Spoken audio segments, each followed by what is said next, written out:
Welcome back, hockey fans, to Royally Quack, episode 85. It's hard to believe it's been 85 episodes, huh, Cody? It is hard to believe it's been 85 episodes. Sometimes it seems like it's been 185, and other times it just seems like it went by so fast. Yeah, like sometimes it feels, like you said, 185 or episode 10. Like it's been fast. But how was your week this week? Crazy. I know the feeling. I was on call this week, so for work, so I completely understand what you mean when you say crazy, because each of the times the Ducks had a game, I got a call this week. Yes, it is annoying. Yeah, I would find that annoying. Yes, very much so. Yeah, I had a guy get sick, go by ambulance to the hospital, and I had to ride with, it was an AM driver, because I'm the PM supervisor. I was the only one that could go out and get the car. So I had to ride and do like 5 dailies with one of my drivers, then go to Hollywood, pick it up, and it took me just about 2 hours to get back to Aliso Viejo. And it was like, oh. And then yesterday, I hadn't been there very long, and our LAX mid driver got hit by something flying, crushed like debris. Yeah, hit his windshield.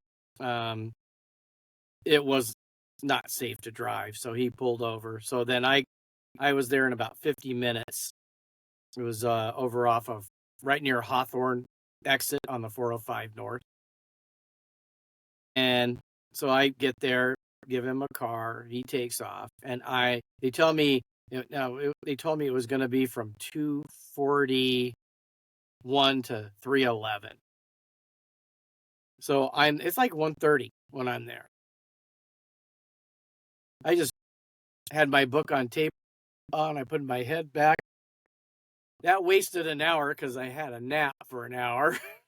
Yeah. But then again, 341 came, 411 came. Then at 416 says, if we haven't seen or heard from a driver, call. So I called, and it said the voicemail was full. Then I called again, and it was busy. And I called and I talked to someone, and she goes, yeah, your driver's just dropping someone off at LAX. He'll be there somewhere around 4 o'clock. So I was there for 2.5 hours.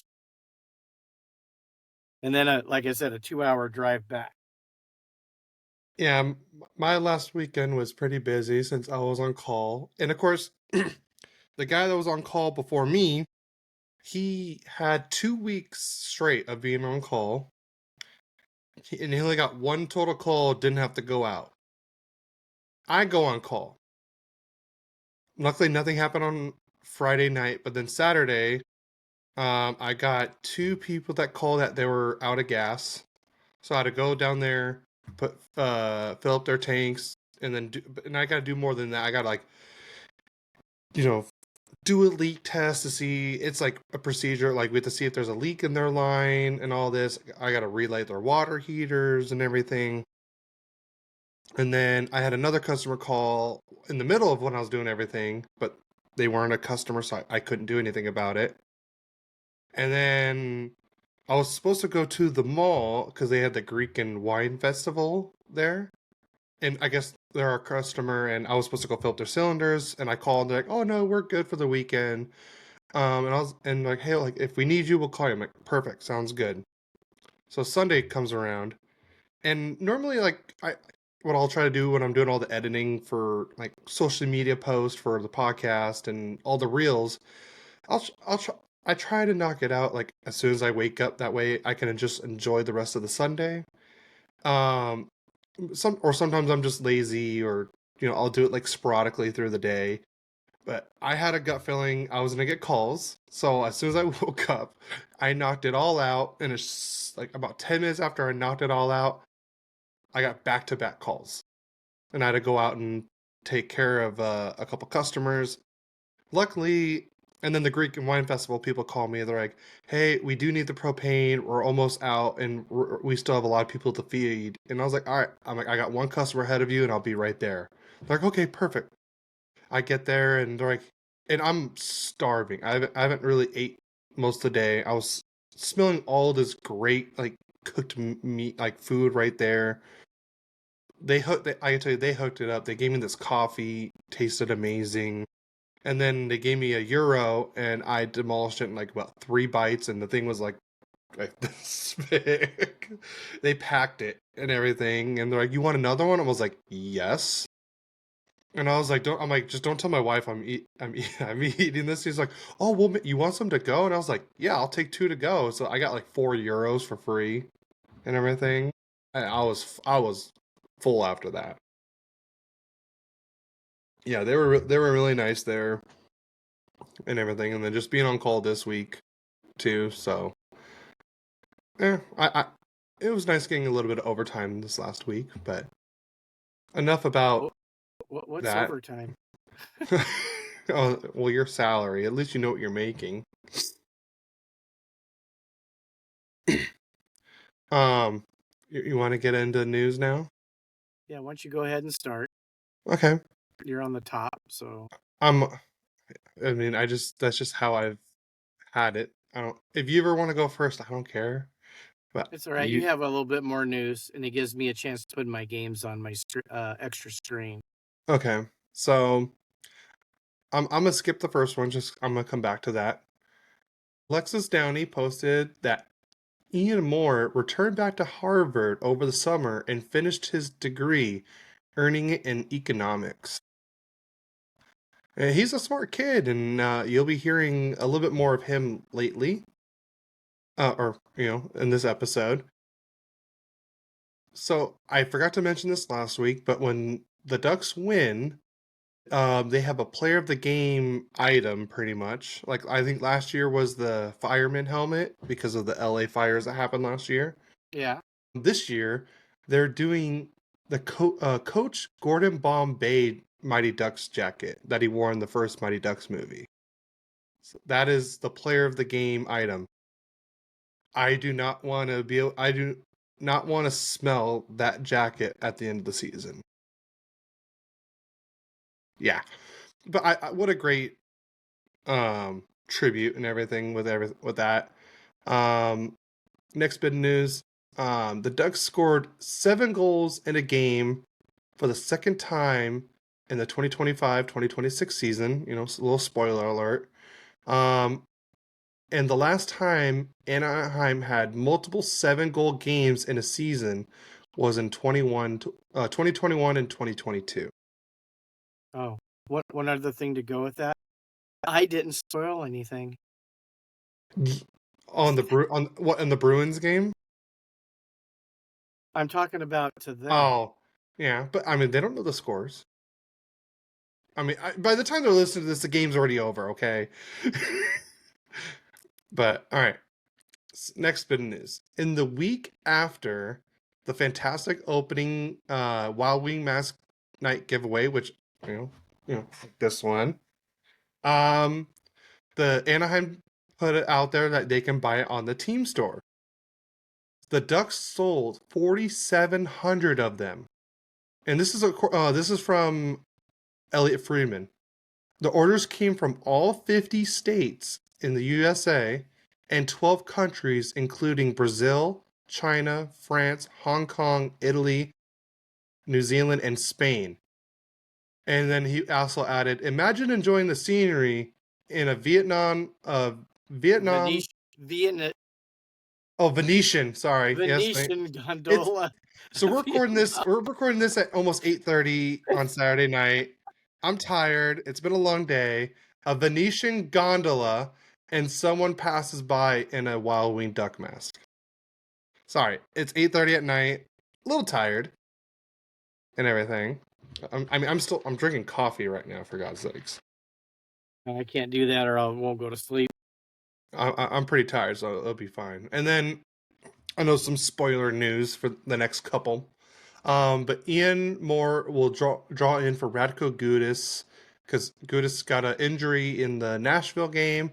It's considered lower body, and he's considered day-to-day. Chris Kreider hasn't played the last 3 games due to illness. He remains out. And then this is a definitely big spoiler, but oh well.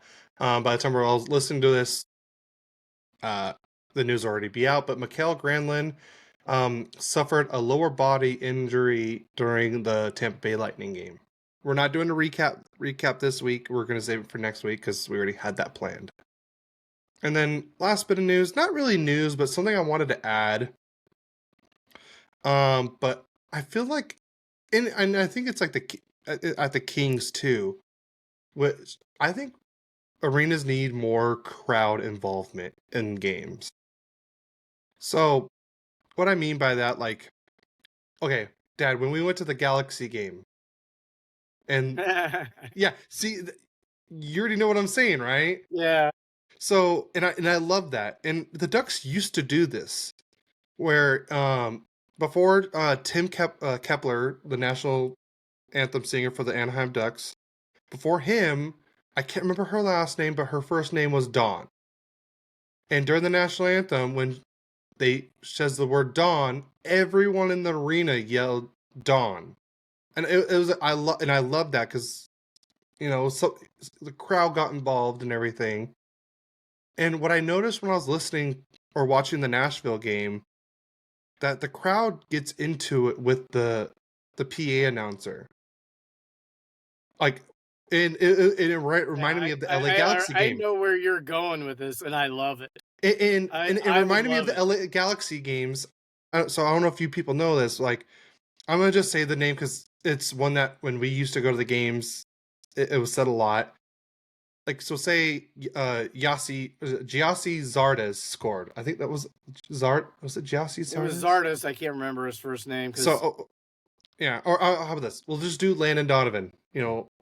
Galaxy great. So whenever he would score, the PA announcer would go, and scored by number 10, Landon, and everyone in the crowd would go, Donovan.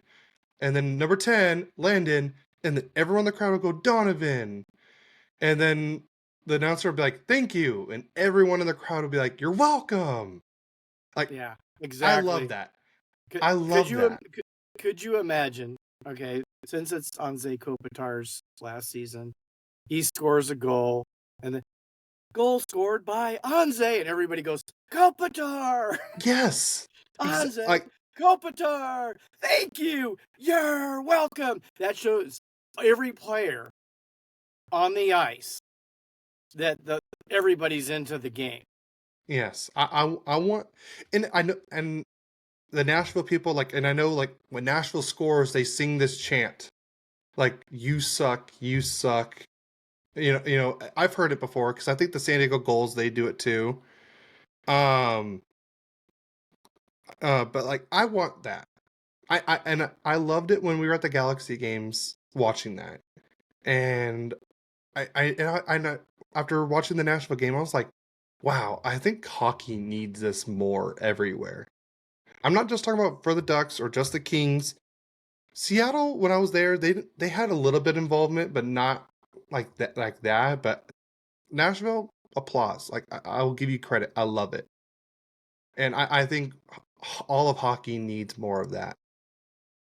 Hockey needs excitement.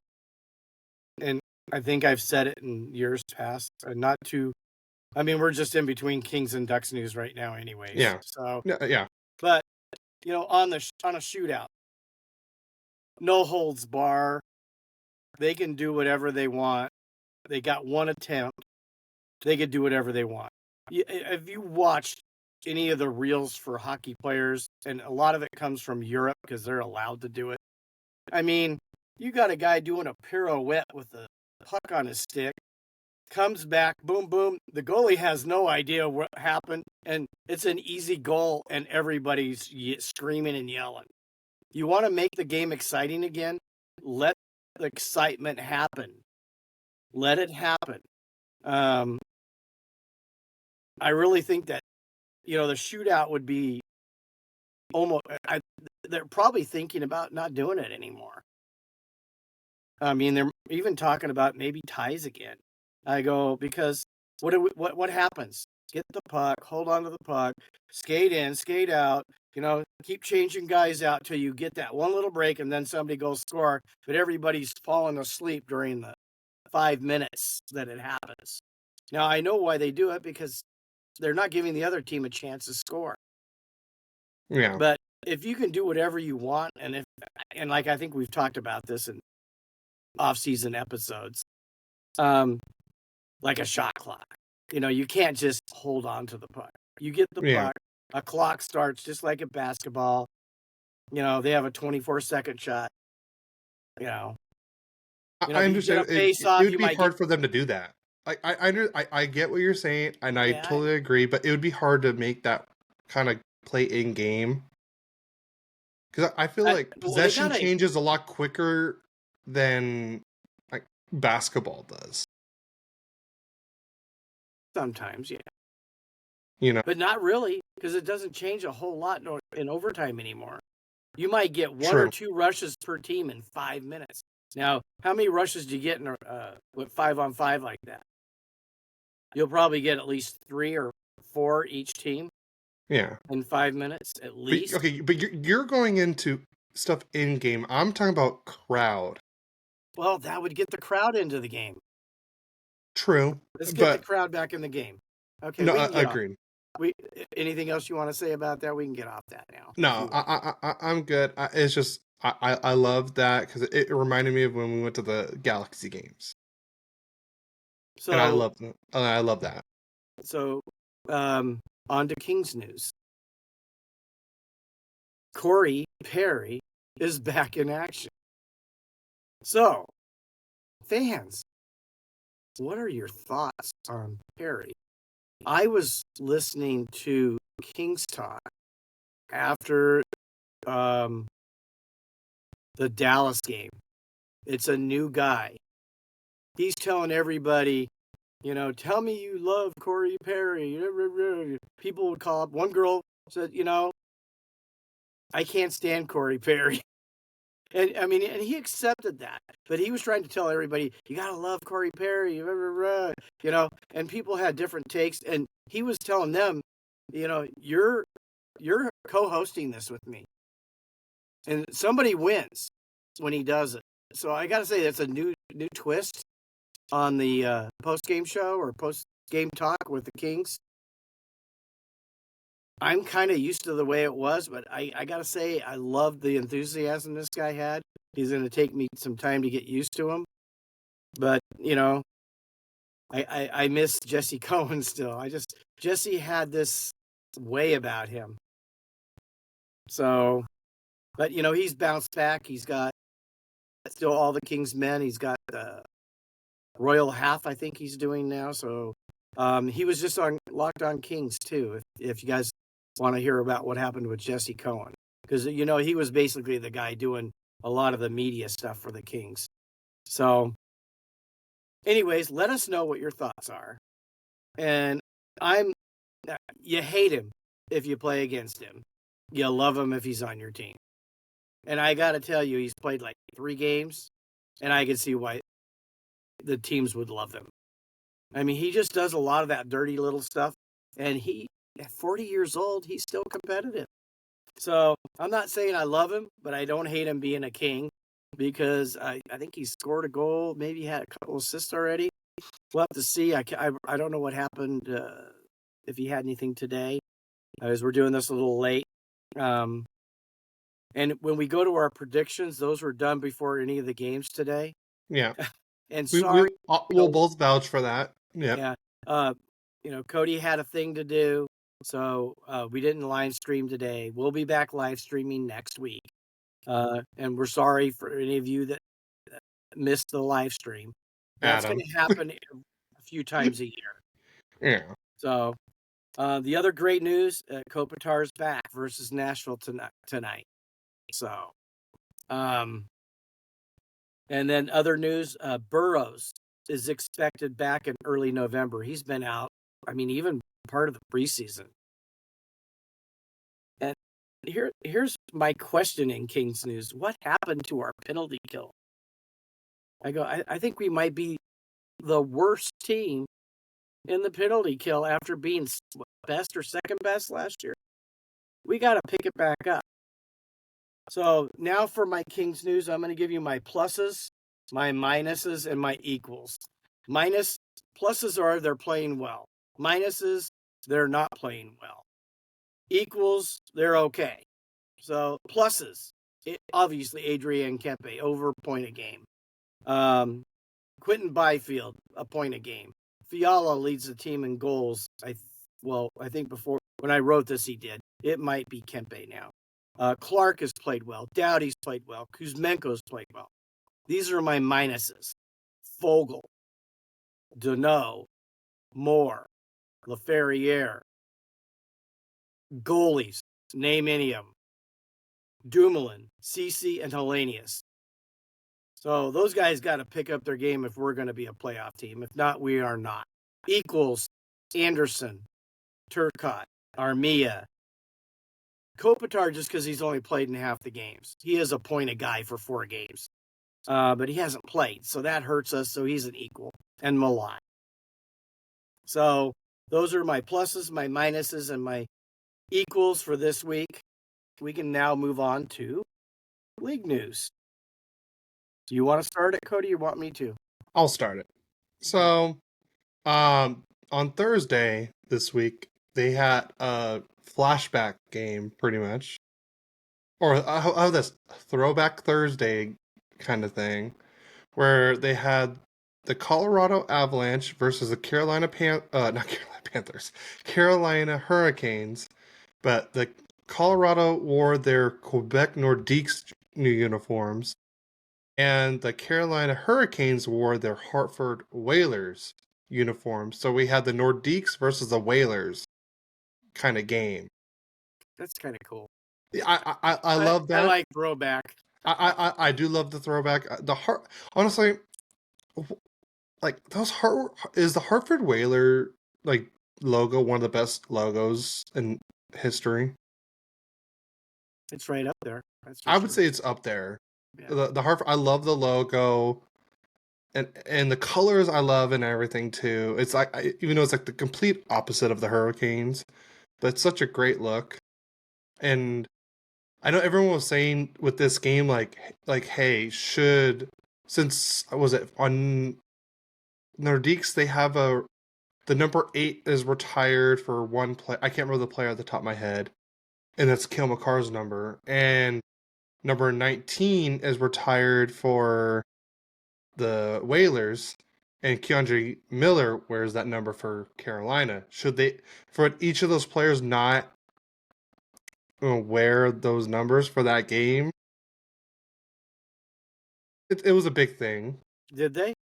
They wore their numbers, I believe. Well, why would they change? No, I get what people were saying, but it's not like it was Wayne Gretzky's number or somebody like that. Yeah, no, agree. I mean, it was maybe a really good player, but they're not those teams anymore. They've moved on to a different city, and I don't know. Are the Mammoth gonna do that with all the Coyote stuff? No, well, that's different. All that? That one's completely different because it's a whole new team. In a way. Yes, in a way, yes. So it's still brought all the old Coyote players that were still under contract came with them. So, all right, is that it on that one? That is it for that one. Okay, Brad Marchand has been fined $5,000, the maximum allowable under the CBA for unsportsmanlike conduct. Really? The Rat? During Saturday's game against the Sabres. So, did you see what he did? I did not. Pretty much, Rasmus Dahlin. I don't know why I was thinking a completely different name. Kind of cross-checked Marchand from behind, and Marchand kind of did not like that. And when Dahlin kind of came near him, kind of tripped him, and then just started fighting him, like punching him on the ground and everything. And when Marchand went to the penalty box, he took Dahlin's helmet with him, and in the penalty box ripped out the chin strap on Dahlin's helmet. Yeah, it was pretty funny. I mean, not for. I don't think Dahlin thought it was funny. That was Corey Perry-esque. Yeah, very Corey Perry-esque and everything. And so and then apparently Rasmus Dahlin had to wear another guy's helmet just to even keep playing. So, yeah, that's pretty much why. I'm surprised he didn't get suspended some games. So there was a reason why we think he didn't get suspended. Because if you look at the next note, you'll see why. Because it's the very next game. It was in Boston. It was in Boston. His first time back playing in Boston since being traded. Yeah. Exactly. So Marchand is back in Boston. First time playing in Boston since being traded. And it was actually the same day he made his NHL debut for the Boston Bruins only 16 years later. So October 21st, he made his what year was it? I have it right here. Let's see. He made his NHL debut on October 21st, 2009. And then on October 21st, 2025, he played his first game back in Boston. Wow. So, couple of firsts. Yeah, that's crazy. And then, all right. I don't know if you know this one, so I'm going to steal the next one too. I figured you were. So he steals from me all the time. Well, so you don't know what it is, do you? No, I don't. So last week in was it Florida? Oh, I forgot who it was. Florida and someone. I forgot who the team was. It doesn't really matter. Florida used a challenge on the goal, and they wanted it a goal. But so the referee comes out after the challenge and he goes, all right, after replay, we have a goal. Oh, and then he goes, oh, wait, no, I'm sorry. Due to replay, the player, I think it was considered offside, no goal. He all said it, like, literally, he said it was a goal, and then he's like, oh, wait, no, that's not right. And he changed it, like, it was, I get it. You know, I think I did see this now that you mentioned it. Yeah, like I said, I thought it was funny more than anything. And Paul Maurice, they panned to him. Like, you could tell, like, he wanted to be mad, but he kind of thought it was probably funny what happened. So, and then Florida ended up losing the challenge and then got a delay of game penalty. Yeah. So, I thought it was funny. I thought it would be funny to talk about too. Like, I feel for the referee. You know, not something you like a national televised game, and he just completely messes up the call. But hey, he fixed it. He got it right. That's the main thing, is you get the call right. All right, you can take the next one because it's pretty self-explanatory. All right, never mind. I'll take it. Ottawa's put out an 8-year contract extension on the table for restricted free agent Shane Pinto. Nothing totally imminent, but that's what's on the table per who else but Elliot Friedman. Yep. Yeah, I mean, I think he deserves an 8-year contract. He's playing out of his mind right now. I picked him up. Oh, smart. All right, and then next bit of news is the Predators send Brady Martin back to the OHL for the rest of the season. And then this next one, I have it right here somewhere. All right. This is as of Thursday. I think this is before the Ducks versus Nashville and the Kings versus whoever they played on Thursday. I forgot. Dallas. Oh, most post and crossbar hits this season so far. Do you want to take a guess on who's in the top 10? or top 5? I would be guessing it's probably an Anaheim Duck. No, this is just as a team. Together all as a team. Okay, the Anaheim Ducks.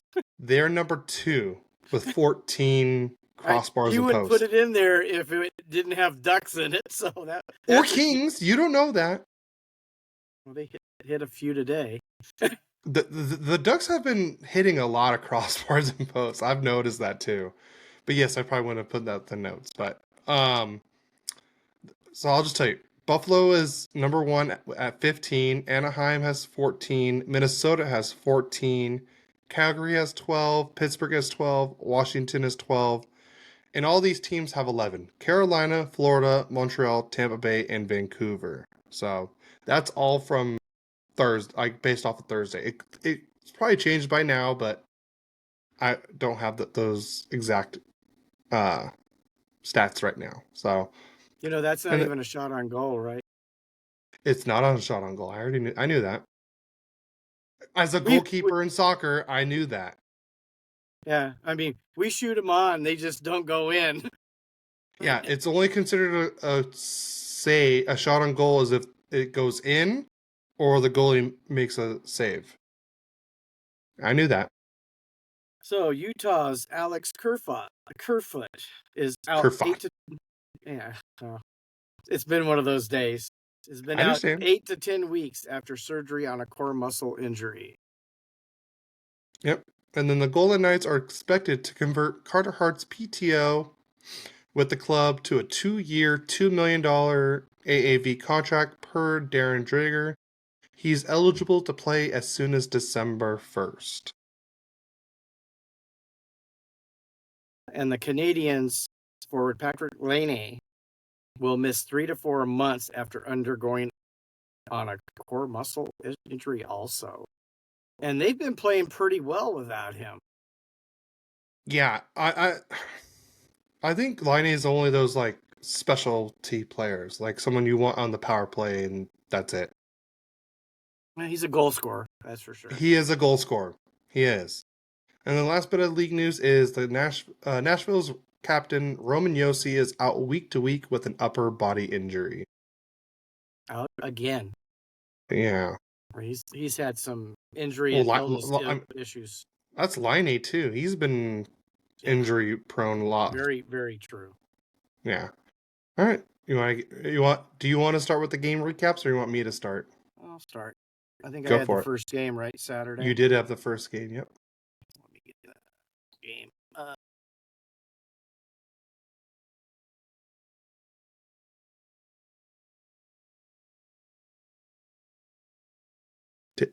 Take your time.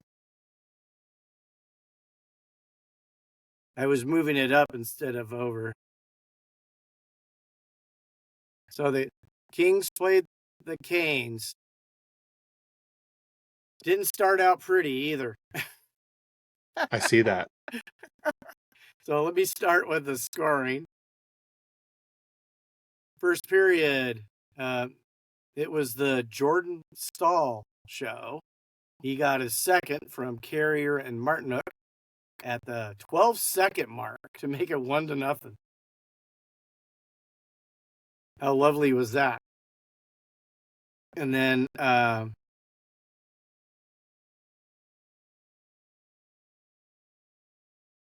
he got his third at the 3:58 mark. So within 4 minutes, the Kings were down 2-0. From Riley, his second, and Chatfield, his second on a slap shot. So after one period, 2-0 Canes. Second period, holy moly. Kotkaniemi? Yep, Kotkaniemi. Kotkaniemi scored his first from Miller, his first.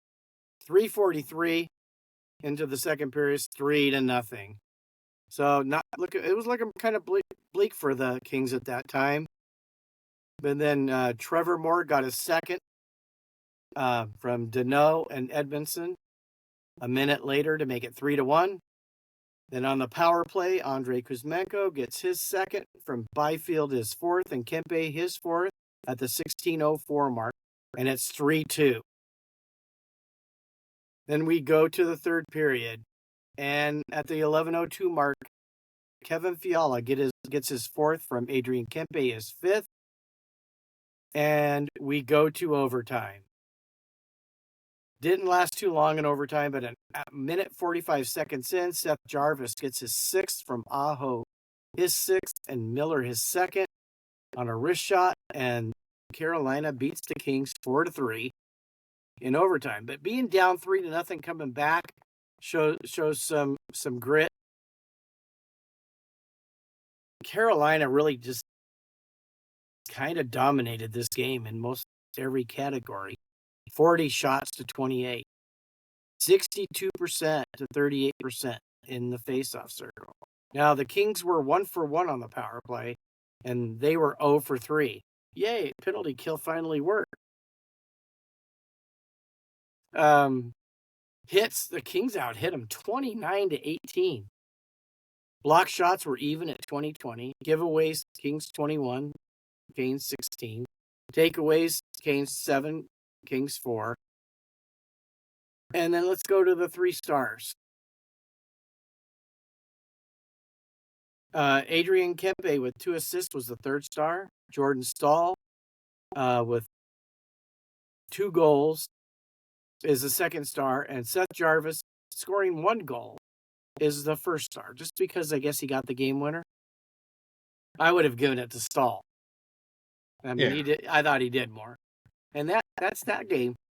Do you want me to just keep going, or you want to do your next game, your first game? I'll do my next one. I'll do my first one. We're gonna do them in date order then. Yeah, we can do that. I mean, now our dates match up now after this one. Right. So, but we'll just go back and forth. Okay, we'll do it that Just way. go back and forth. That's fine. Okay. So the Ducks head over to Chicago, and I believe this is the first game of the 5-game road trip. Did not start off very good. I mean, no score for the first 2 periods, so pretty normal, I guess, in these kind of games. And then Frank Nazar, God, man, that contract he signed is gonna look like a bargain by the time that's over. He scores his 3rd goal of the year to take it 1-0 Chicago, and that's at the 9:43 mark in the 3rd period. And then Mason McTavish scores his first of the year. Oh, and by the way, you ruined this game for me a little bit. Because remember you said, what a shot by McTavish.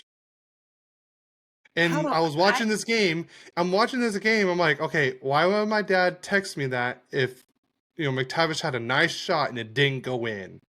So I'm just like waiting. I'm like, okay, McTavish is going to score, obviously. But God, okay. You had to wait the whole game. You had to wait the whole game. I had to wait almost the whole game to see this. That was my whole idea.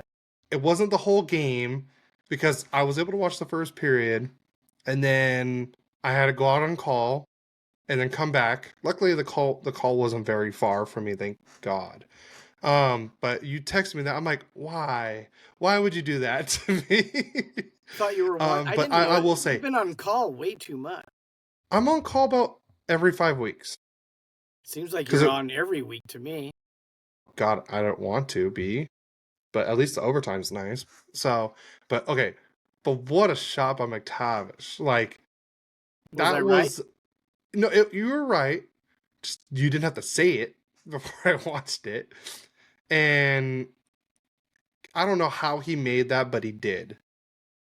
Like he literally I think that was the only chance of that puck going in was that shot. If he was off by like a centimeter, it's not going in. So the Ducks tie it at the 19:24 mark on a power play goal by Mason McTavish, and then we go into overtime, and overtime did not look pretty. Leo and McTavish or at like the end of their shift and just did not get back in time. Chicago had like a 3-on-1. Then it was a big scramble, and then Bedard got it to Donato. Donato put it in for the overtime winner. Ducks lose in overtime. We do get the point, but we lose in overtime. God, I just don't like losing to Chicago. The shots on goal, 39-30 in favor of Anaheim. Face-off percentage. We're not winning face-offs. It was 56-44. Power play, 1 for 5. We got to get more than that, even though I believe this was our first game without Kreider.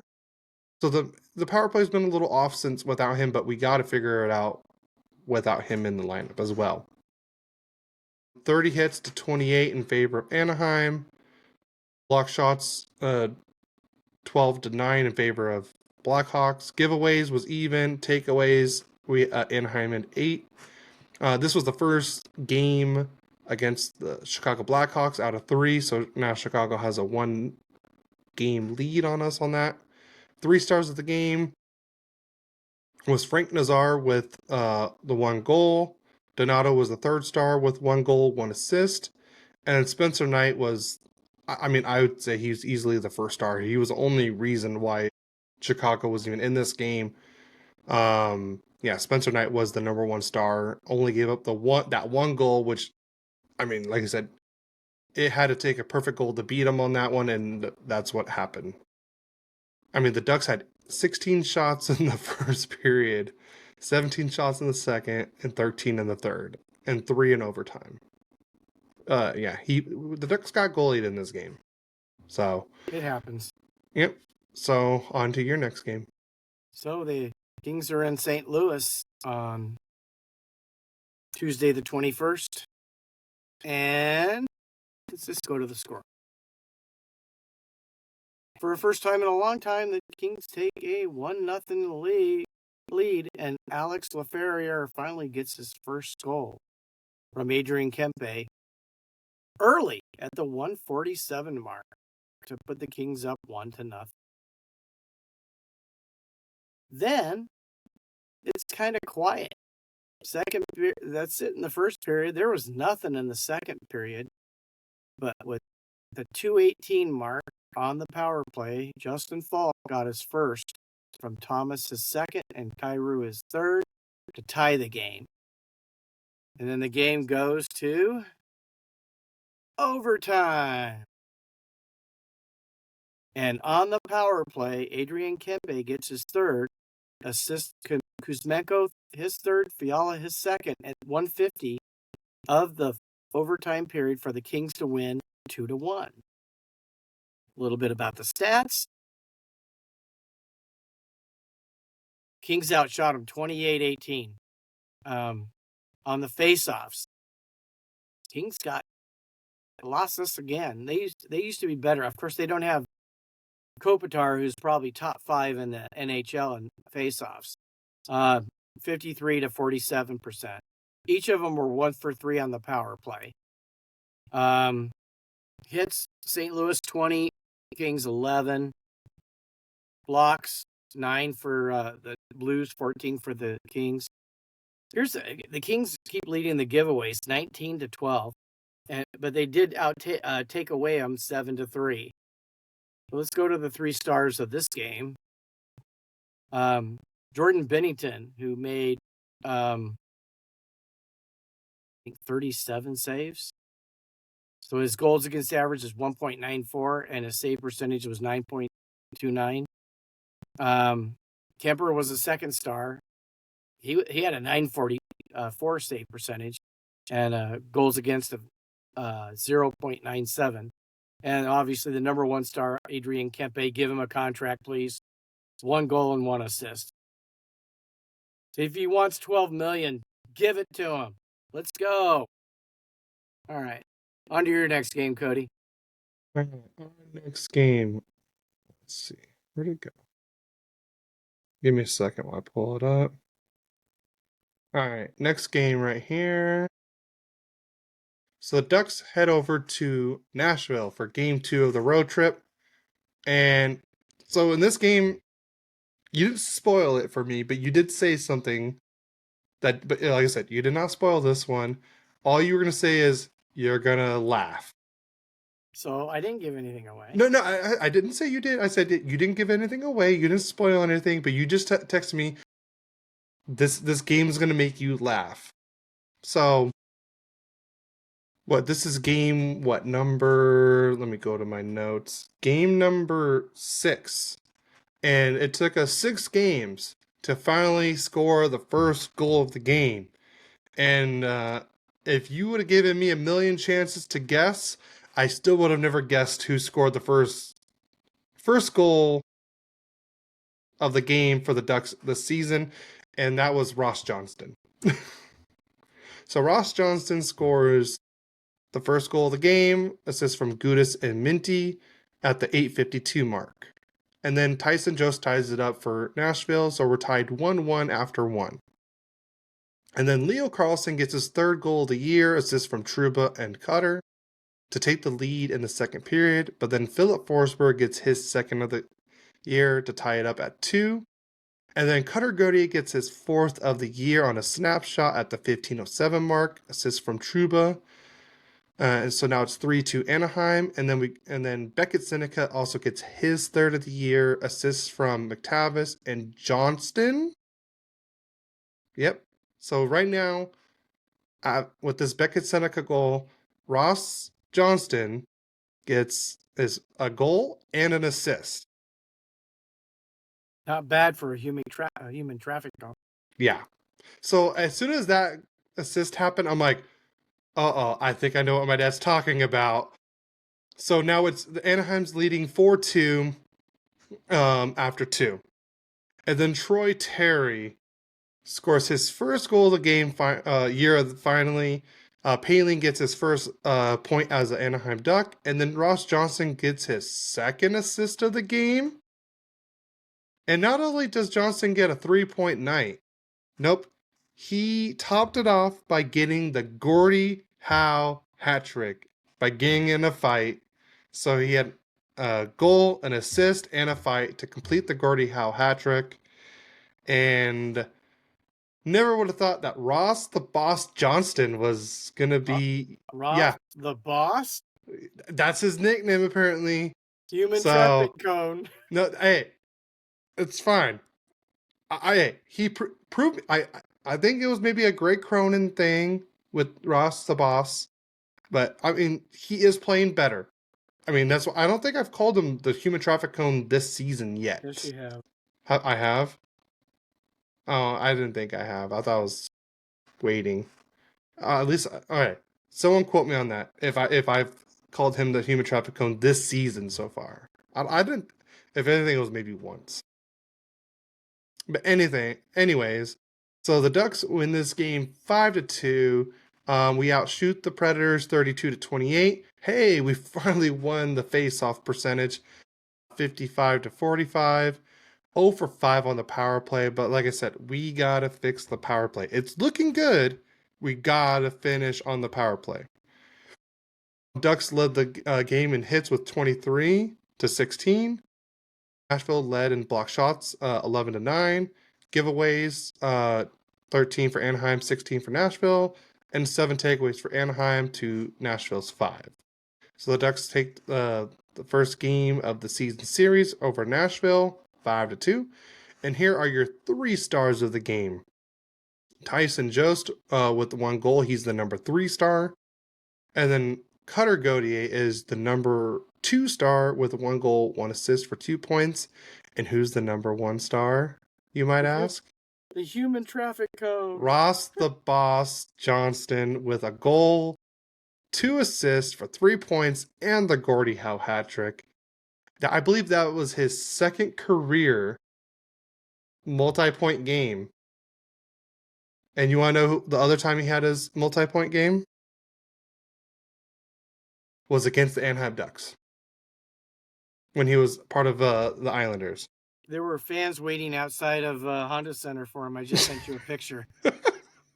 Well, you saw what I sent you, right? Yes, I did.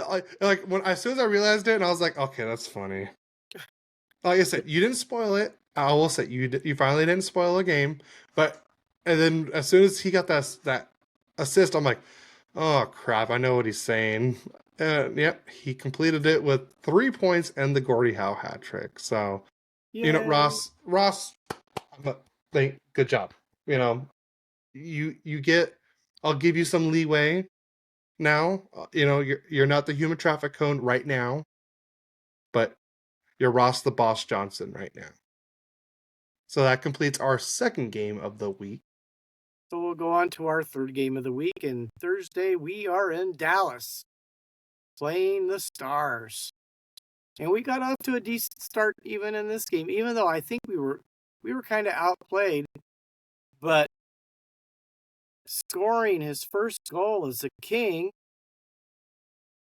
at the 1848 mark on the power play from Fiala his third and Byfield his fifth is Corey the Scorey Perry. Oh, God. I don't know if I can get used to that. So Kings lead after 1-0. And then in the second period, a lot of trade talk about this gentleman, but he's on the power play too. Jason Robertson gets his third from Hintz his sixth and Johnston his third at the 458 mark. And it's 1-1 in the second period. Then another newbie to the Kings got his first. Probably the most controversial pickup of the Kings. Cody Ceci got his first from Kempe his seventh and Laferriere his first to make a 2-1 Kings at the 627 mark on a slap shot. But again, the penalty kill fails in the third period, and Wyatt Johnson gets his fifth from Hintz his seventh and Ratton his fifth. The 232 mark on a snapshot, and we go to overtime. In overtime, man, this says 37 seconds. It seemed like 3 days. But Kempe got his fourth from Byfield his sixth to win the game at the 37-second mark. Did you see the celebration he did? Yes. Horns down? Yeah. You know what that means, right? I don't know what horns down. I know they do the horns up in Texas, though, for like the University of Texas. Yeah, that's why it's horns down. That's why he did that. He's like, not horns up, it's horns down. So this is not bad for someone that's from Sweden that knows that. Yeah, well, he's been in America for a while. Yeah, true. So get this. The guy who has a multi-point game is the third star and the game winner. Jason Robertson is second star. Now, I got to say, I still would give Darcy Kemper the first star. He finally played a really good game. They were outplayed, and he was the difference maker in this game, just like last year. But is that going to continue? We'll see. So Kemper was the first star. Let's go to the stats and see how bad it really looked in the stats. Kings were outshot 31-25. But in the faceoff circle, without Kopitar, 60-40. 60% to 40. Laferriere won 8 out of 9. Byfield looked good. Deneau looked good. We were 33% on the power play, 1 for 3. But on the penalty kill, we were 2 for 5. We gave up 2 for 5. That's 40%. That's terrible. So the hits were 18-14 Stars. Blocks 16-14 Kings. Giveaways, we won that one again too, 20-15. We don't want to win that one, people, if you didn't know. Takeaways were 5 apiece.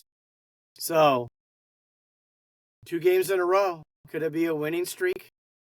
Will it continue? That will be continued to next week's episode. On to your last game, Cody. All right, this last game was, let's just say it was a game. It was the game of the backup goalies in this one. So that should tell you there's a hint right there. So the Ducks win this one 7-5 in Boston. All right. So in the first period, Casey Middlestad gets his third of the year to open the game of scoring. And of course, the Ducks continue to give up the first goal of the game again. And then Drew Hellison ties it up to make it 1-1 for his second goal of the year. Nesterenko gets his first point of the year. And Granlund gets his first assist of the game and 4th overall in the season. So hint there. So now we're tied 1 apiece after 1. Second period, Morgan Geekie gets his 4th of the year to make it 2-1 Boston.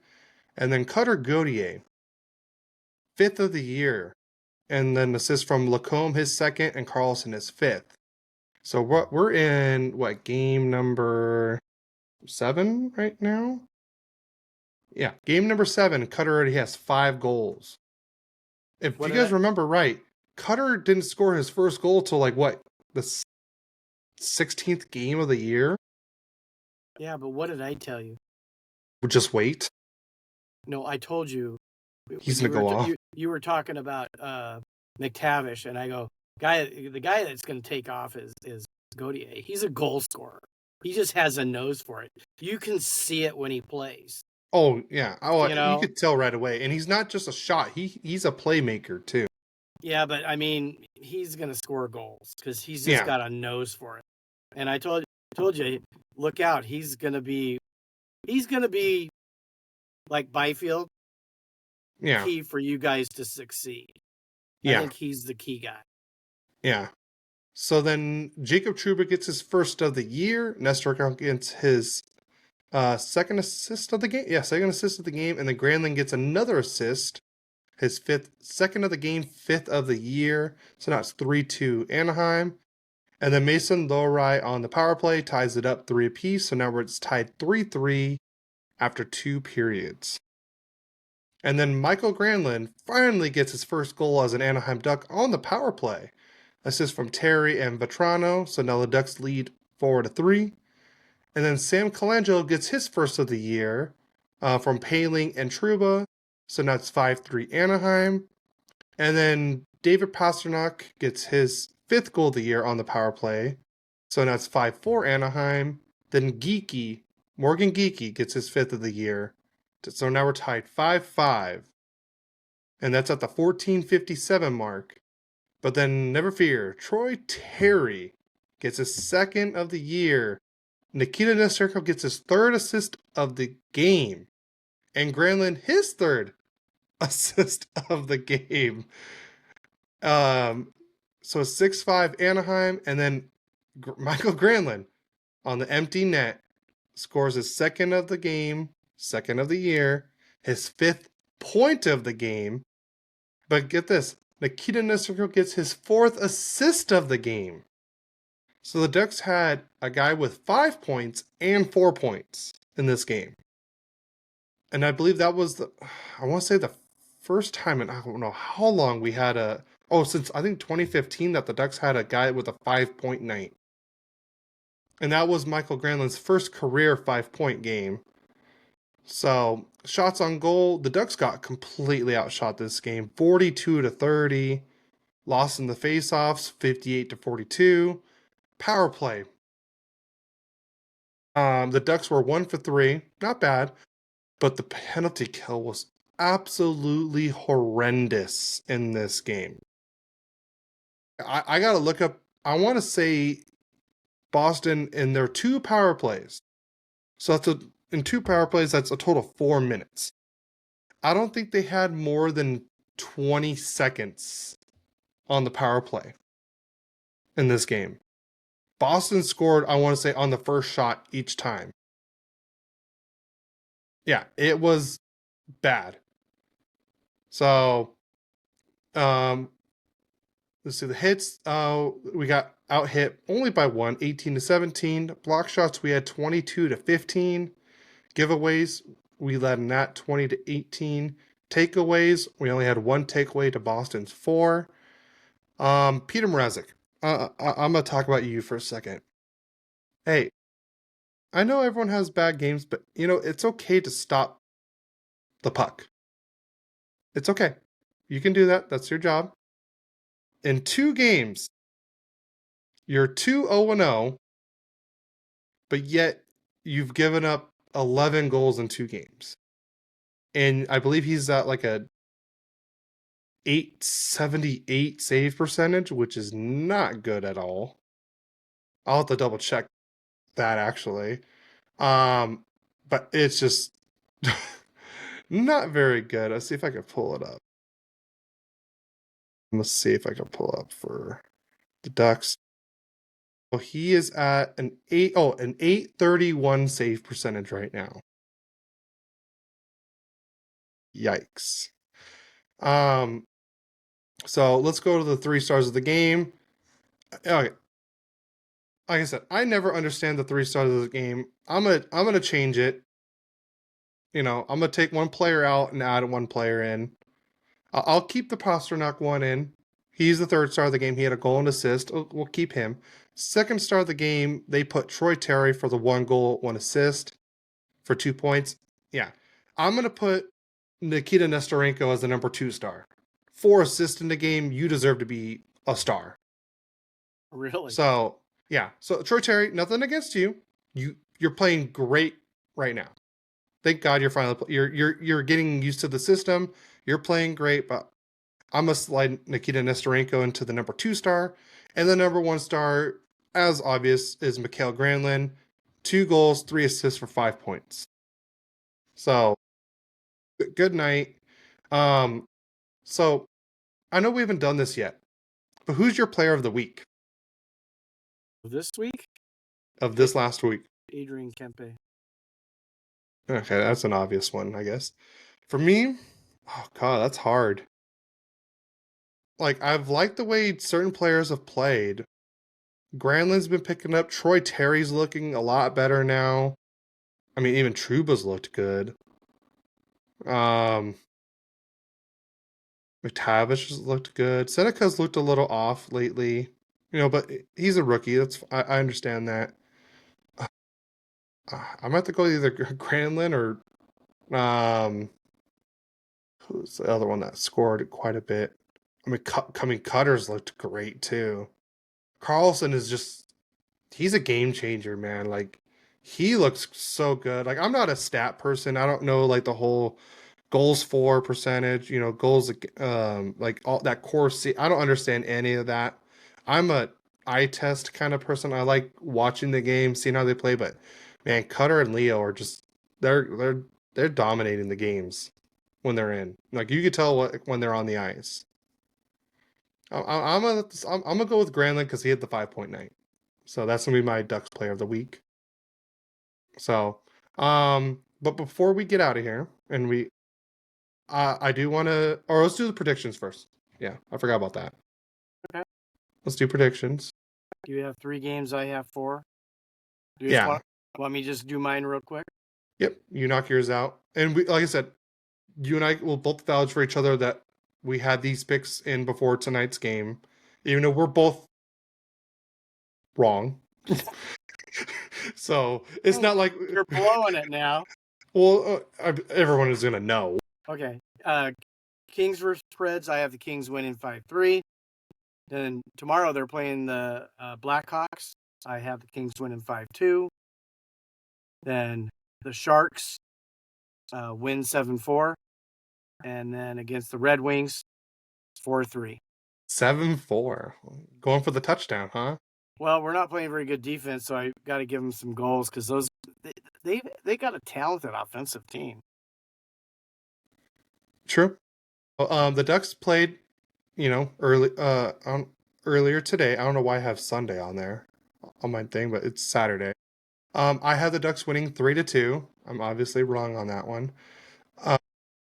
And then Tuesday, the Ducks will play their 5th game of the road trip. They finish up in Florida against the 2-time defending champions. I have them losing that one 4-3. And then the Ducks come back home on Friday on Halloween. And Gibson's first game back after being traded in the offseason. And I have the Ducks winning this one 4-2. So those are our game predictions. You want to add anything else before we get out of here and I announce the mask giveaway winner? Oh, you have a winner. Yep. So we had a total of, let's see if I can count.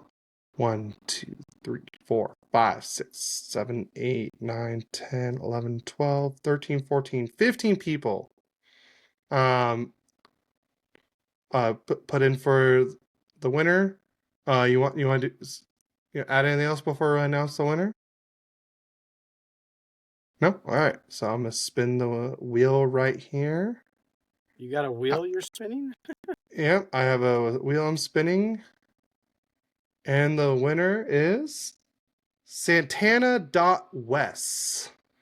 If you see this, send us a DM on Instagram and I'll get your information. I'll send the mask out to you. So congratulations to Santana Wes on winning the Wild Wee mask.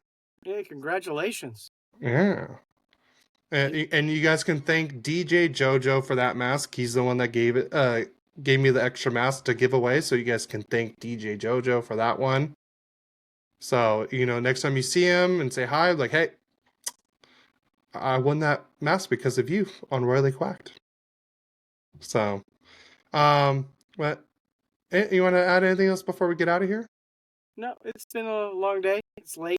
We're later than we've probably been. I think this is the latest I think we've ever recorded.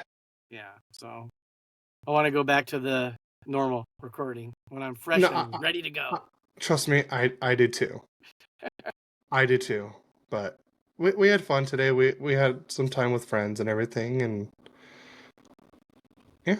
So before we get out here, thank you everyone for tuning into Royally Quacked. We will be back on the live stream next week at 10 a.m. our normal time. Sorry, Adam. I know I ruined that for you because I got a text today saying, "Hey, are you guys not live on YouTube? What's going on?"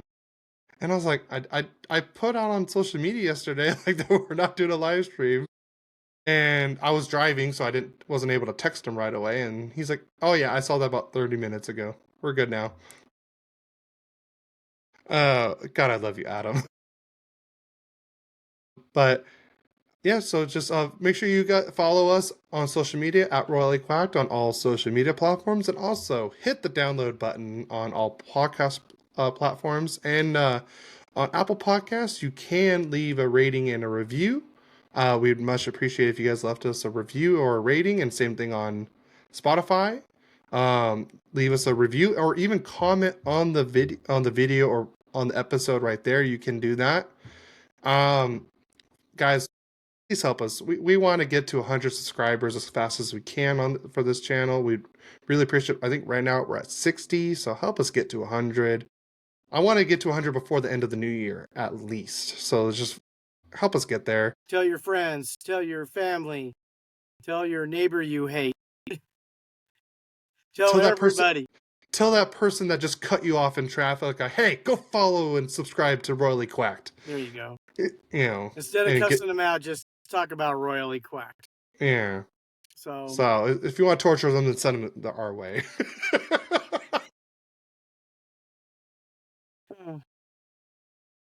Sure. Hey, wait. Let me turn the cheek, and you want to slap me on this side too? You want to get my good side? And then also go follow us on Twitch. We're like I said, we'll be live there again next week on YouTube and Twitch, so don't worry. And everyone, please go follow Elite Sports and Entertainment Network on all social media. And we got a bunch of live shows. I know we got the World Series going on right now. It's tied 1-1 right now. Hold on. Who's your pick for the World Series? Mine? Yeah. It's hard to go against a team that spends $330 million on payroll. Yeah. And I'm an Angel fan first. I don't hate the Dodgers, but they become the New York Yankees in a way to me because they just keep buying everybody up. They bought all the pitchers. They bring everybody in. They spend all this money, and you should win. I would not cry if the Blue Jays beat them. So, wouldn't cry. I wouldn't mind the Dodgers winning, but I know there's certain reasons why I don't want the Dodgers to win, only just because of they're saying if the Dodgers win that there's probably not going to be baseball for a while because of the CBA, because they want a salary cap to prevent this from happening. Yeah, exactly. But so this is the only reason why I would want Toronto to win is because I think it'd be funny how the Raptors and the Blue Jays win a ring before the Maple Leafs do. And if Toronto's considered, Maple Leafs more. you know. And because the Raptors won it in 2019, and I just think it'd be funny if the Blue Jays won. And I like Vladimir Guerrero Jr. and everything. The Blue Jays have won 2 World Series. No, I'm just saying especially just with everything going on right now with the Toronto Maple Leafs. Yeah, that's why I think it'd be funny. So, you think that baseball is really pushing for us? They're the only major sport that doesn't have a salary cap. Yeah, that's what I've heard. I don't know if it's set in stone or anything, but yeah, that's just what I've heard. It would definitely even out the playing field. Yeah. Can you imagine? And I want to, if we're going to do it, if baseball does a salary cap, they need a salary floor. Because like teams like Pittsburgh, Tampa Bay, Oakland or Sacramento, you know, make Las baseball. Well, it would be Las Vegas. Hopefully, a new owner, or who knows what's going on there. But I want these teams spending money to, because like if hockey. Those teams like hockey, exactly, hockey has a floor and it has a cap, so you have to spend so much money, but you don't have to spend to the cap. But it gives that's what makes it overly competitive. That's why every night the game is played.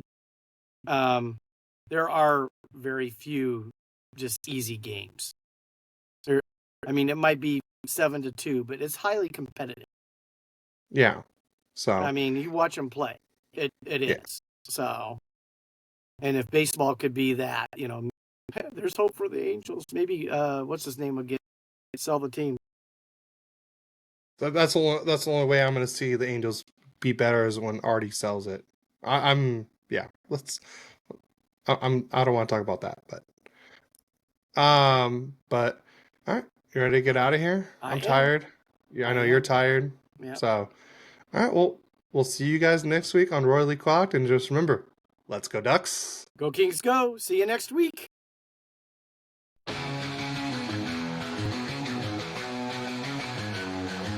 A father and son, a bond so strong, talking hockey all day long. Royally Clocked, their podcast show, sharing stories, highs and lows. From the Kings to the Ducks they go.